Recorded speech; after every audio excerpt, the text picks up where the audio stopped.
PSO has been a pioneering force in redefining the energy landscape of Pakistan by powering the land, sea and air for more than 4 decades. PSO, being the largest energy company in the country, has always been focused on strategic integration of technology and alternative energy sources to pave the way for a greener and more environmentally conscious nation. PSO has also diversified its strategic investments in order to capitalize on opportunities in an ever-evolving energy landscape.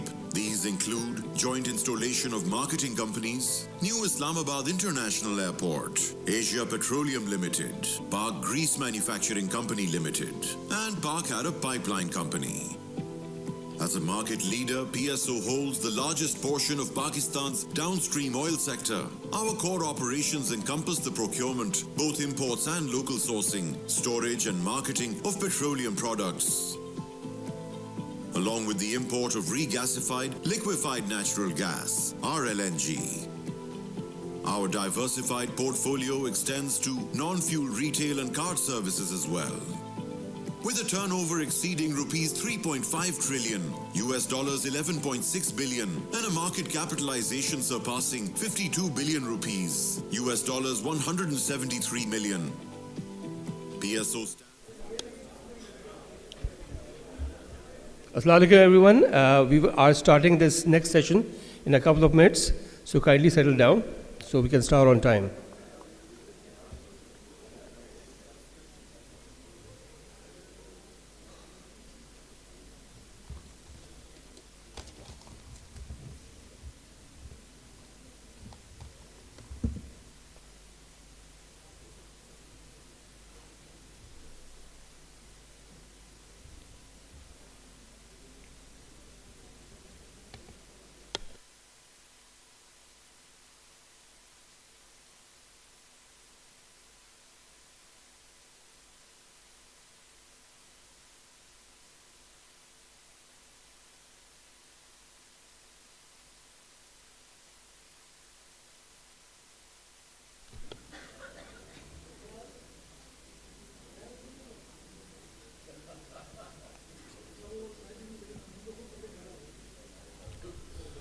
Assalamu alaikum everyone. Welcome back to the conference hall after lunch.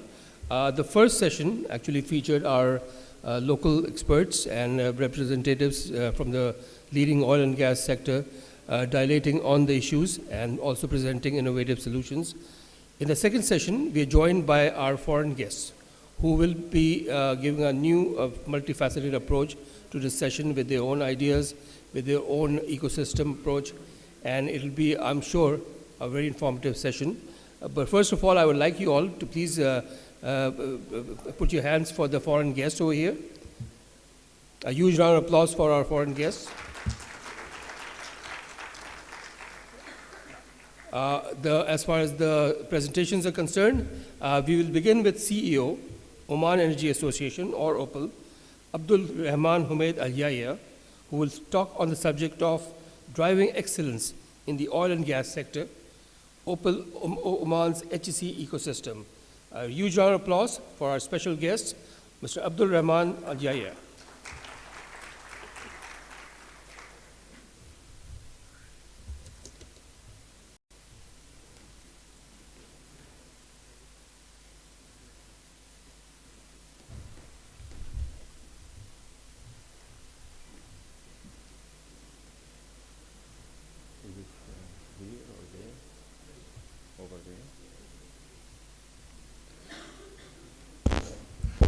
بسم الله الرحمن الرحيم الحمد لله رب العالمين والصلاة والسلام على أشرف المرسلين سيدنا محمد وعلى آله وصحبه أجمعين.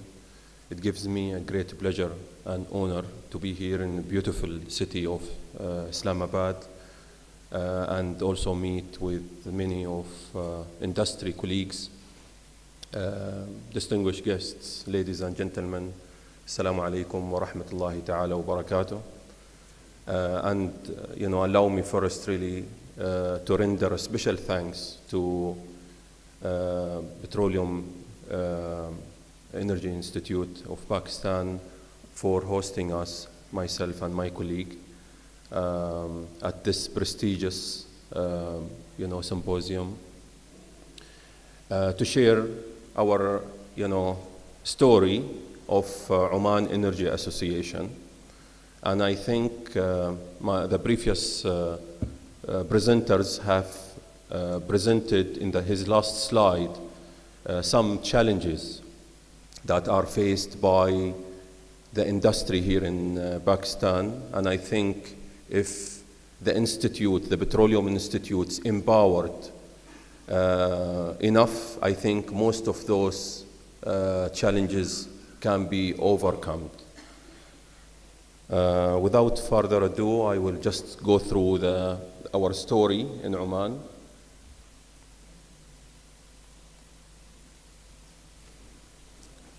Is it?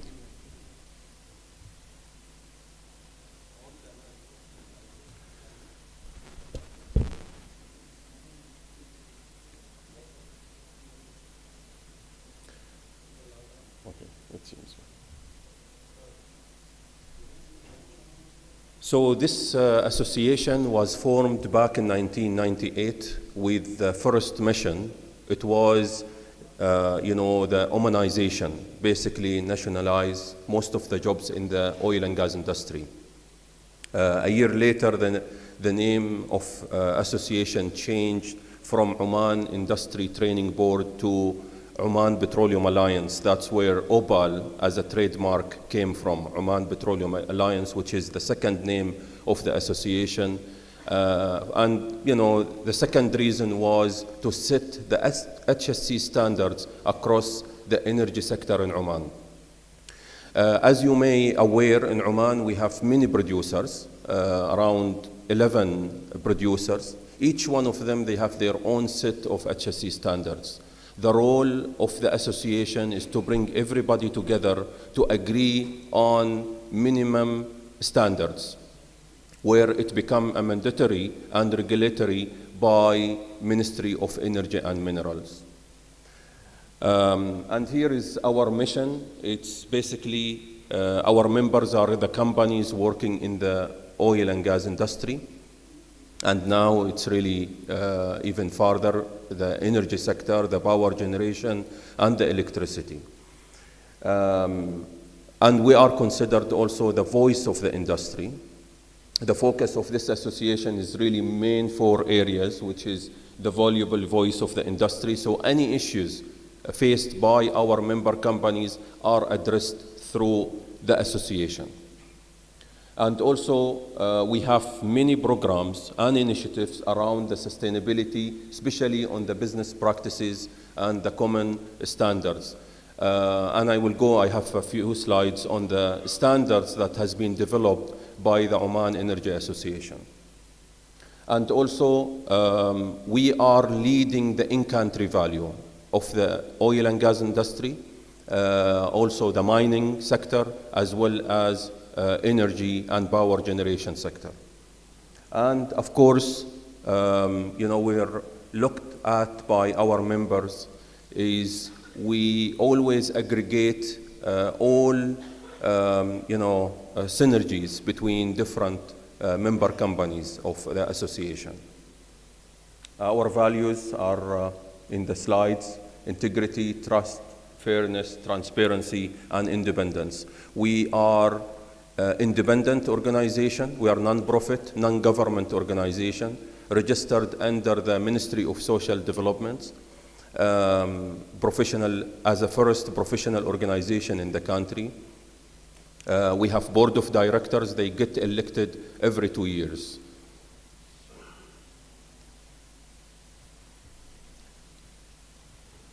So we are considered as a center of excellence in Oman for many reasons. One of them, OPAL has a representation in many of the government committees, advisory boards, over 45 committees and advisory boards of different authorities in the countries. OPAL has a representative in those committees. They look at us as light McKinsey, for example. They always come to us because we can bring subject matter experts for different fields from the industry. We have over 500 member companies registered with us. They represent almost 87% of the total GDP of the country. So we are really a very, I would say, influential, organization. The ministries, the authorities, they always come to us to seek our, advices, opinions about different matters that might have implication or impact on not necessarily oil and gas or economical, but sometimes even social and education as well.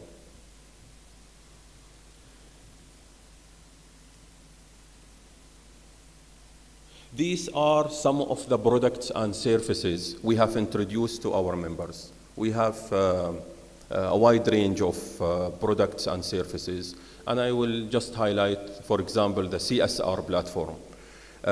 We have developed a platform called CSR Oman. This platform, encourage our member companies to meet their, legal requirements when it comes to ESG, for example, and social contribution. So, and also we encourage through the platform the co-funding by different members. And this has been very effective. However, OBAL also is an accreditation association. We accredit around 230 plus service providers that they cannot serve the oil and gas industry without OBAL accreditation. So we ensure they deliver the products and services to the industry at its highest quality. It's well monitored. We have our own auditors. They go, they check. We have access to even CCTV cameras for some of the products and services. We conduct annual and spot checks on their delivery of the products and services.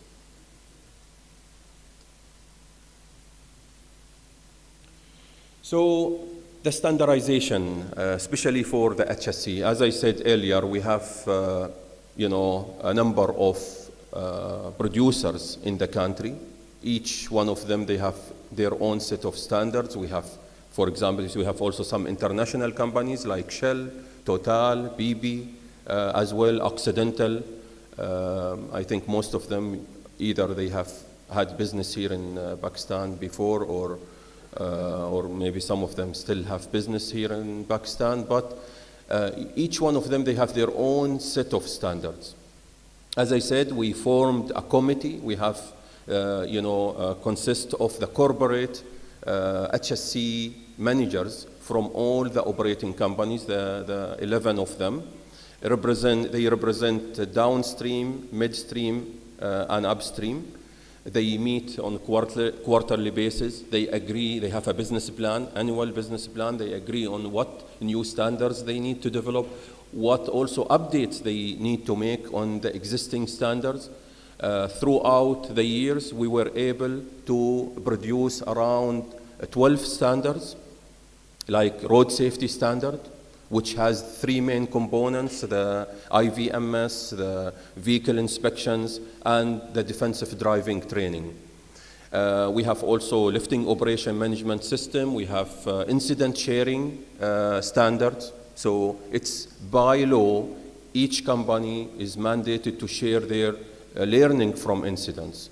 And we have platforms where we, where companies, upload their incident flashes and also learnings. We have also drugs, alcohol, standards, fitness to work standards. So nobody allowed to go to the field without getting, fitness to work certificate from an approved medical center by OBAL. Also, we have the HSC passport. The HSC passport has a number of training programs that nobody allowed to go to the field without obtaining OBAL HSC passport. So it's unified across the industry. And this is, you will ensure also, instead in the past, we used to have multiple training, multiple standards. The private sector, really facing a lot of issues on every time meeting a different standards by different operators. So our role is to unify the standards. Right now we have around 8 training programs or training courses in the HSC passport. So we accredit employees on safety. We accredit also the service providers. So the trainees goes to an accredited training providers who offer the training courses. The training courses also has been developed by the association. Of course, subject matter experts. For every standards we have, of course, we have the OSHIMCO, we call them OSHIMCO, the highest authority on HSC. But also we have a working group for every standard. These are some of our standards. As you can see, we have, fitness to work, industrial hygiene, occupational health, camp standards. Again, you can develop as many standards as you wish, but if they are not implemented, there is no value of those standards. So OBAL ensure every standard is implemented. This is something that we've been working on the last several years and has resulted into huge saving for the industry. And of course, saving lives, but saving time, efforts, and money for our private sector who works for the energy sector. This is just and I already talked about the road safety standard. This is one of the really standards that has saved almost around 16 million Omani Riyal, 16 million US dollar per annum after we implemented this standard. In the past, each operator, they used to have their own set of specification for vehicles, for IVMS devices, and also for training of defensive driving. So after we unified the system, we have saved so much money for the industry. And of course, the outcome of the standard, the number of fatalities due to road safety related has reduced sharply.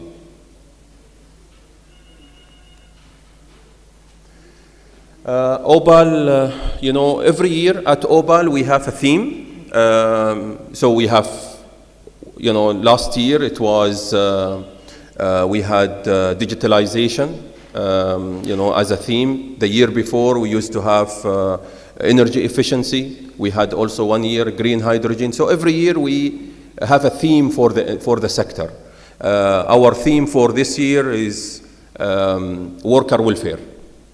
So currently the team is working on developing a worker welfare standard for the industry. So those are the different platforms under the Oman Energy Association. We become the data center for energy sector in Oman.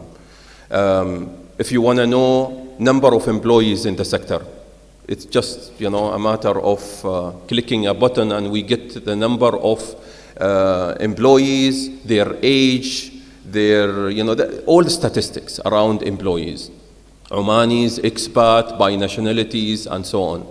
If you want to know the different type of vehicles in the industry, different type of buses, different type of drivers, it's just available in one of our platforms. But also in top of what we do with respect to the health, safety, environment, and we have also statistical as well platforms for HSC statistics. We have the sector skills unit licensed by the Ministry of Labor. We host this sector skills unit to develop national occupational standards. And we have so far developed around 42 national occupational standards. We extract most of our training program, which is the apprenticeship programs or vocational short and long-term programs, extracted from national occupational standards. We were able, through these standards, to close the gap between the world of education and world of work. we offer our members training for employment program. We fund all the programs through the Ministry of Labor.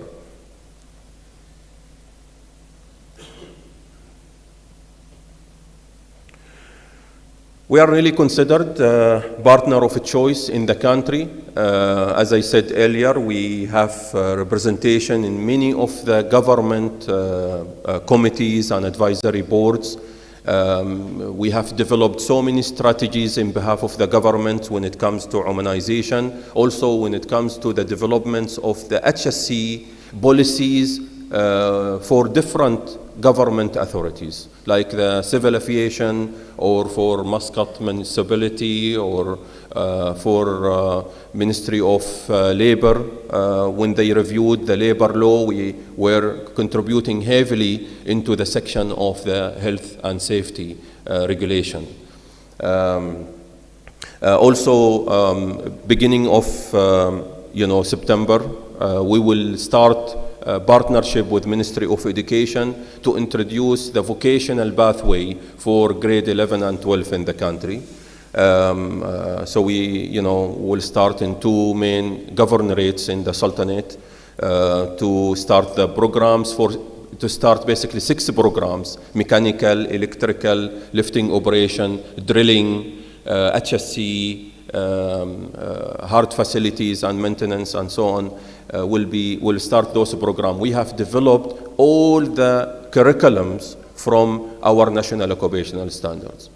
So we work closely with the Ministry of Higher Education as well on approving the training providers, the private training provider in the country. We have programs that audit training and accredit training providers in the country.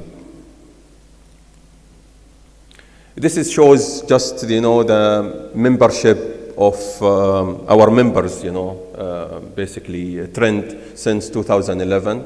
Although we are 25 years old organization, but we're just showing here since 2011. As you can see, the number of members has grown up to cross over 510 member companies, and they represent not only oil and gas or power generation or electricity, but also we have financial institutions, we have training providers, and other also logistics companies as well. They want to join the membership of OPAL because they enjoy many products and services. By the way, most of our standards are now widely used not only in Oman but also in the region. Saudis, the Qataris, the Iraqis, anybody carry OPAL HSC passport, they let them work in their concession areas. So this is really the beauty about the association. It's really beyond oil and gas or energy sector. They use our standards on their even tenders when they tender something to do with road safety or maybe IVMS or vehicle inspections or even training providers. They only approve or allow people to award contracts if they are approved by OPAL.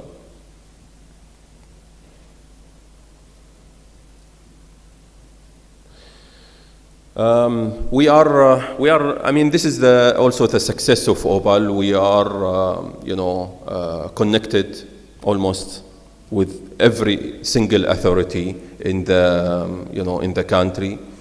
We are truly empowered by Ministry of Energy and Mineral, but also we have, we have forums and we have committees at different levels. So we meet at ministers level. For example, especially on the HSC, we have a senior leader safety forum where His Excellency the Minister, the Undersecretary, and the CEOs and MDs of the major producer in the country, they get together every quarter.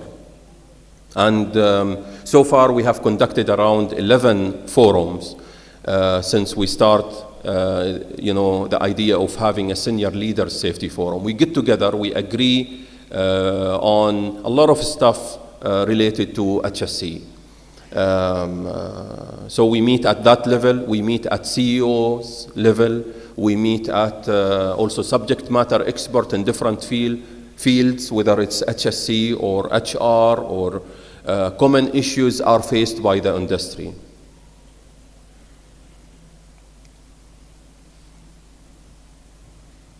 And this is just, another slide on the common challenges. And I will highlight here our efforts during COVID-19.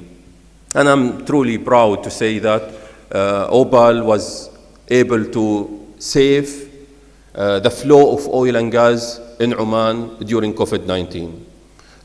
We have done many initiatives during COVID-19, like, for example, when the airports were closed for 6 months, we got approval from the Supreme Committee responsible to deal about COVID-19 to organize repatriation flights. So we repatriated over 27,000 employees, expat employees, back to their home countries. But also we secured approval for more than 11,000 employees, critical employees, to return back to the country to ensure, sustainability of the operations. We were able to negotiate with the Labor Federation for Labor or Workers, as well, to extend the shift cycle of the employees from 2 weeks to 28 days, to mitigate the risk of spreading the virus across the concession areas. We have also built testing capacity for COVID-19, and many other initiatives, which resulted also securing the vaccine for the energy sector employees, because this is a very critical sector in Oman. These are just some, photos. The first one, the Senior Leader Safety Forum, which His Excellency, the Minister of Energy and Mineral, the Undersecretary, they meet with all the CEOs and MDs of the main producers in the country on quarterly basis. We have also the HSC Managers Committee, the committee that I was talking about, which is the corporate manager. They meet on also, again, quarterly basis. They have a business plan on what standards they were gonna produce, what standards that they need to update, and so on. We have also occupational health experts. Again, beginning of this year, we had the first international occupational health conference in collaboration with ILO and WHO in Muscat. It was the first of its kind, focusing 100% on occupational health. It was a 4 days long conference. We have also the environmental experts. Next week we will sign agreement with Environment Authority in Oman to lead Green Alliance initiatives of planting over 1 million trees in the country. Basically, the our member companies, they wanted to do this through OPAL. They wanted OPAL to oversee this relationship instead of each company have, a separate agreement with EA. They wanted to do it collectively. So all fund will come through OPAL to fund this, initiative. As I said, we helped the CAA, the civil aviation, to develop their own policies for HSC. We have quarterly forums to share best practices. At least 200 attendees from different member companies, they attend our quarterly incident sharing forum. We used to call it incident sharing forum. Now we change it to knowledge exchange forum. Those forum has helped the industry to navigate through a lot of issues, and the repeated incidents by each company has reduced almost by 80% after we introduced this forum. Because there are repeated incidents. You can, and you will find in some organization there are repeated incidents.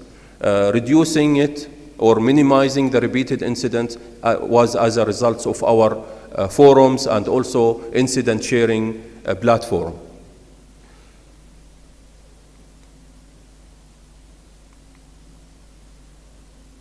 This is, early this year, International Occupational Health Forum, which was widely supported by ILO and the WHO as well.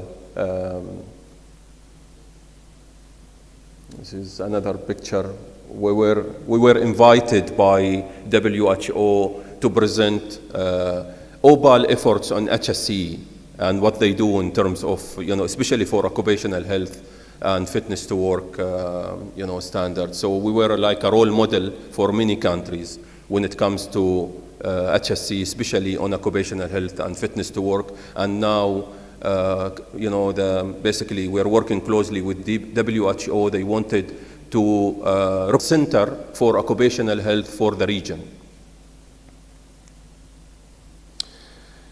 That's it. This is really the end of my presentation. Once again, I already convey this. This is my last week as a CEO of Oman Energy Association after almost 4.5 years at OPAL. I came at a really very difficult time. I joined late 2019, December 2019, when COVID-19 started, low oil prices, and so many other issues. However, we were able to really navigate all those challenges with the collaboration and commitments and dedication of OPAL team, of course, as well as the industry and authorities in the country. I will be joining Oman Integrated Gas Company, the aggregator of all national gas produced in the country, and also the responsible to allocate the gas to different industry in the country. However, having said that, at OPAL, we are truly committed to work closely with the Petroleum Institute of Pakistan to replicate whatever we can into the full value chain of the energy sector in Pakistan. So thank you very much once again for the invite and hospitality. Thank you.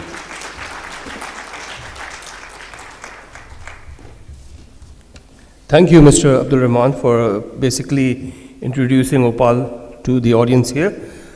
We will now move on to our next speaker. He is our foreign speaker, and his name is Mr. Tevfik Kea, Schlumberger Geothermal Business Manager.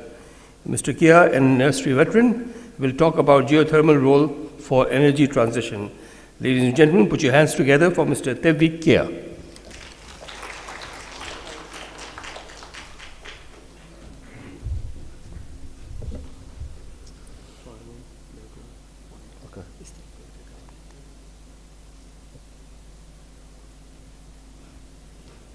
It's okay.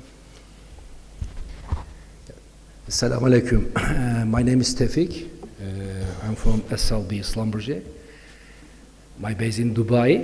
I am working for geothermal last 30 years. I'm petroleum engineer, but because of my business, 30 years ago I started geothermal. Mostly is in Turkey, Indonesia, Africa. Now I am trying to support the whole MENA region for geothermal activities of SLB Schlumberger. Now, inshallah, we will able to some good things for Pakistan. Today, I want to brief about the geothermal and give a talk to understand better the value of the geothermal for energy transition.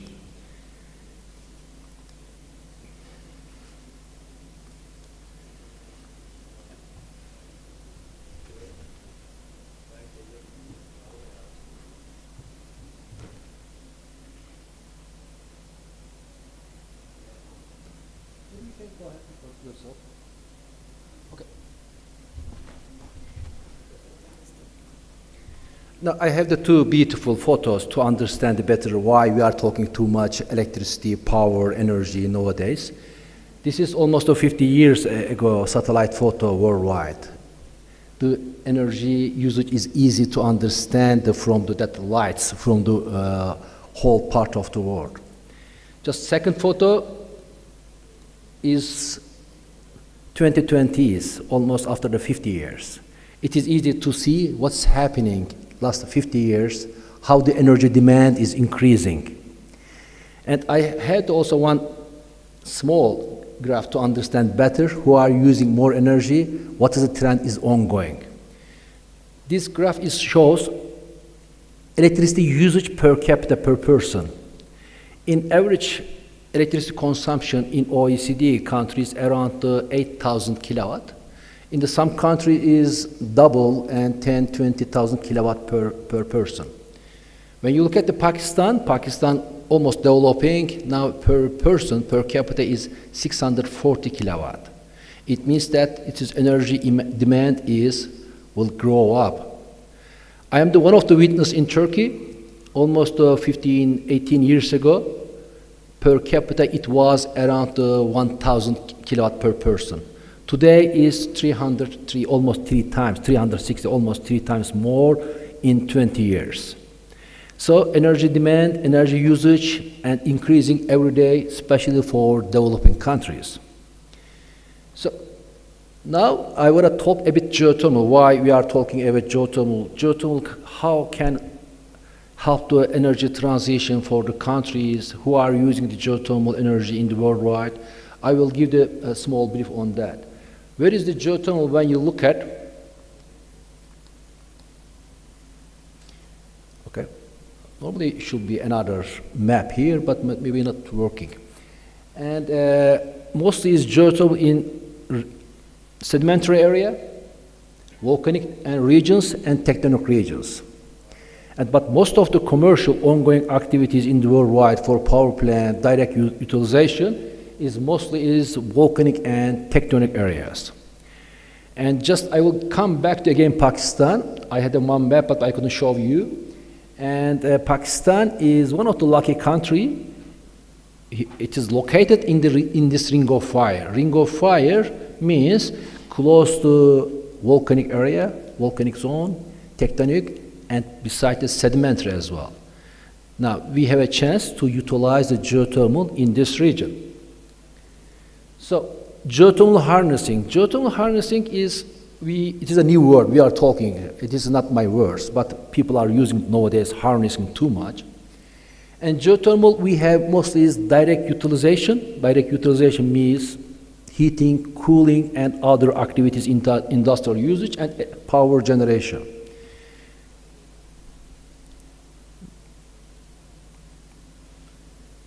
In this figure, you see direct utilization and hydrothermal power generation system.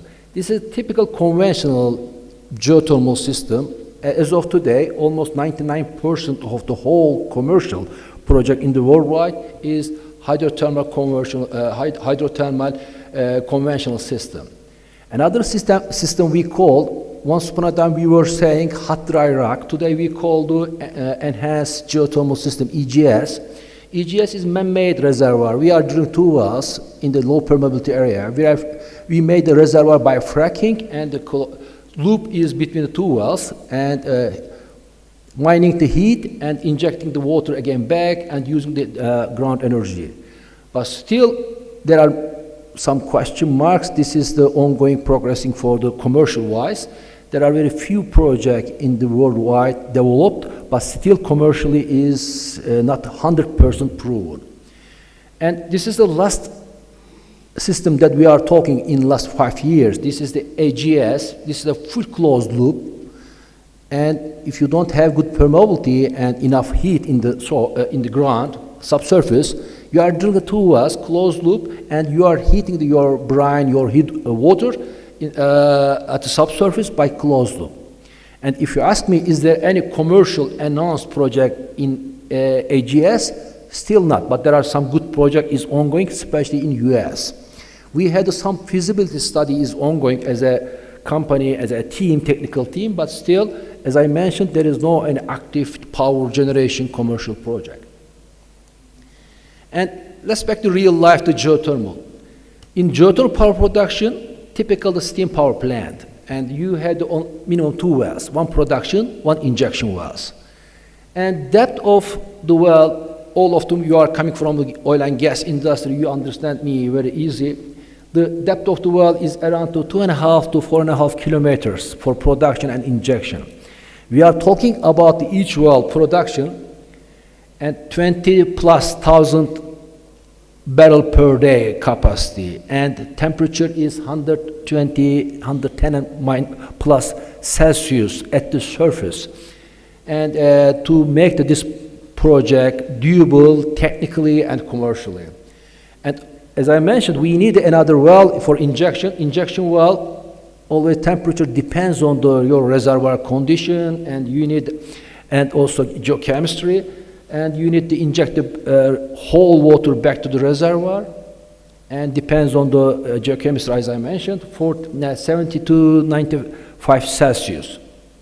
Again, each well capacity is 25 to, depends on your permeability, 100,000 barrel capacity. Yeah, means if we are talking about any geothermal project, we are talking about these numbers as a temperature and also as a production rate. Okay, how we are generating power? There are a couple of three main different geothermal power system. And first one is dry steam power plant. Dry steam power plant is very rare in the worldwide. And we involved one big project in California, almost 3,000 megawatt, 3 gigawatt is running. 17% of the California power is covered by the dry steam power plant in California. You are generating the steam. When you drill the well, no water. Only steam is coming to the surface. And you are running the turbine with your steam and inject the condensate steam back. This is the very rare. In the worldwide, 2 commercial projects. One is US, the other one is in Italy. Flash system is very common. Most of the countries, Turkey, Indonesia, and Philippines, many geothermal power plant is flash system and binary. Flash system, you are producing water, steam together. You are separating the water at the surface, you are injecting that water to the reservoir back, and steam goes to turbine directly, steam run the turbine and generate the power. This is another one. Binary cycle is, I will go a bit deep because of the low enthalpy and close to mid enthalpy. Low enthalpy means 105 to 190 Celsius. When we look at the thermal gradient in the Pakistan region, temperature gradient tell us that expected temperature will be around 100 plus, but most probably it will be much more convenient to use the binary power plant. Binary power plant is a bit different than the other power plant. You are not using your production steam and power directly, which is coming from the well. You are again producing hot water. Hot water, as I mentioned, still is one phase. One phase flow goes directly to the heat exchanger. After exchanging the heat to secondary fluid is mostly pentane butane.